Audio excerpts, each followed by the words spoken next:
everybody. My name is Martin Stafford. I'm one of the English teachers at Rochdale Sixth Form College, and I'm here to talk to you a little bit about A-level English language. It's a real pity that we're not going to get to meet you in person just yet, but we will do soon, and I promise we'll take the best possible care of you. And we'll send you off with the best results we can. I need to talk to you a little bit about what the course involves and what you'll be doing if you decide to join us.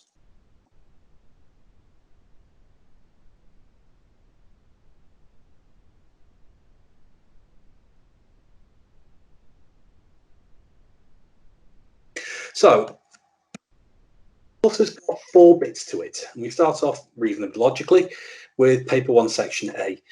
This is called Textual Analysis, and it's the thing on the course that's most like GCSE. That's why we start with it. So the exam board can give you pretty much anything that's written down.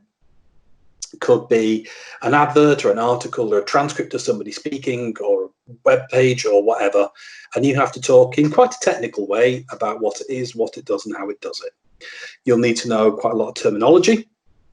You'll need to know about clauses and phrases, nouns and verbs and that sort of thing. If you know all of that before you get to us, completely brilliant. If you don't, we'll teach you all of that, not to worry at all. This tends to be our superpower. This is one of the things we're best at, and we get really good results with it. The second thing we do is look at child language acquisition. That is looking at the way that children go from gurgles to words to sentences to conversations, and how they manage to do that. Now, most people think fairly sensibly that children just copy from their parents, but it can't be that, because some children say, I goed there, or I wented there. And adults don't say that, so they haven't copied it. So we look at where that comes from.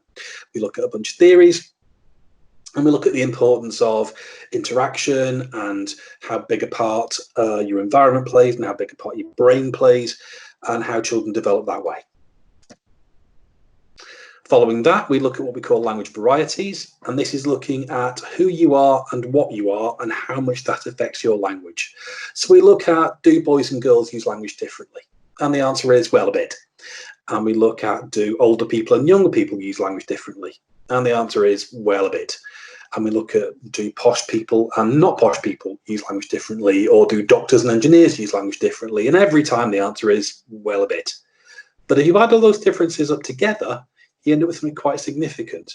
And we look at the way that you reveal yourself and how other people base their judgments on you about based on your language. The second paper, we will look at language issues. And language issues is looking at how people respond to attitudes to language. So, for instance, if you pick up any newspaper, you'll find an article twice a week about, oh, kids today are always texting and texting is ruining English, or kids today talk funny, their language has gone weird, their accents are strange. And we look at people's attitudes and how valid they are, because actually, yes, sometimes people's accents are changing, but they always have. Yes, technology is affecting language, but it always has. So you look at the attitudes that people express about language, and then writing as a linguist, you'll respond to that. And just because something different doesn't mean it's always bad. So you have to put a point of view forward.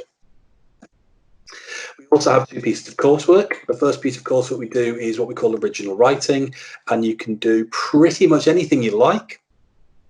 It's better to do something you're familiar with and something that you enjoy. So there are just some examples there of things that people have written in the past that have gone really well. So we've had a lot of sports writing, tends to be very successful, some true crime articles, travel writing, if people have been somewhere interesting, and interesting could be Manchester. We have people doing film and book and music reviews, people doing style fashion writing, and how-to guides looking at how to keep a pet, or how to choose a university, or how to get a boyfriend or girlfriend, or that sort of thing. And the second piece of course what you do is the investigation, and you will be looking at 3 pieces of writing that you will have to find from different periods of history, and you look at how they've changed over time. So a really common one people do is to look at crime reporting and see how crime was reported in the 1700s and the 1800s and last week. The coursework altogether is worth 20%, and the exam is worth 80%. So once you've got your A-level in English, what can you actually do with it? Well, thousands of things. Off the top of my head, there's advertising, journalism, PR, publishing, copywriting, editing, speech and language therapy, script and screenwriting. There are thousands of things. But one of the glories of English is that the universities love it. It proves that you can read and internalize and synthesize large bodies of text, that you can construct an argument, and that you can think analytically. So it's a really good one to go with applications for most things at universities, and employers value it too. Lots of employers complain about people's basic literacy. You've got a qualification to prove that yours is great. We're going to give you a couple of bits and pieces to think about over the summer. One of the topics that we'll look at is language and age. And we look at, do older people and younger people use language differently? And surprisingly enough, the answer is, well, a bit. But there's a theory that it's not actually your chronological age that affects your language. It's the experiences you've been through, your social age. So things that happen to you will affect the way you speak, and those things are associated with age, but not necessarily directly connected. Let me give you an example. This is Nathan, who voluntarily let us use his photograph, who is another member of our English staff. And he talked through some of the things that happened to him and how it affected his language. So, for instance, he started primary school. Most people have. And that's often the trigger for lots of people for the shift between saying mummy and daddy to mum and dad. It might well have been yours. He moved from primary school to high school. And quite often people sort of reinvent themselves a little bit during that move. So, for instance, when Nathan was at primary school, using sick to mean good was quite popular. Once he got to high school, it had become quite unfashionable, so he dropped it. In his teens, he became quite interested in ice hockey, and that gave him a whole vocabulary that he didn't have before. You get phrases like shooting the slot that he didn't use before he became interested in the sport. He went to university to study English and learn lots of technical terms to do with English, like scansion or idiolect, and we'll tell you about those later on.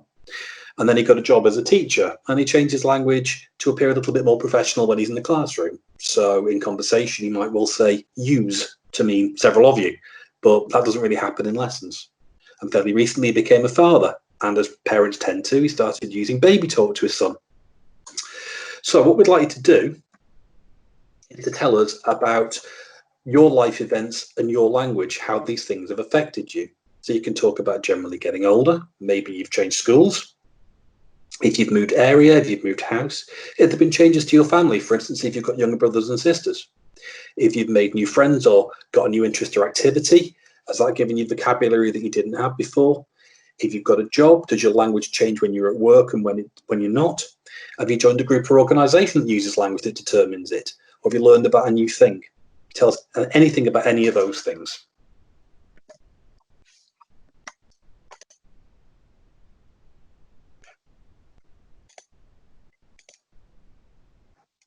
So we're really looking forward to seeing you at the end of the summer. You take very good care of yourselves, have the best possible summer that you can, and we will see you very, very soon. Bye-bye.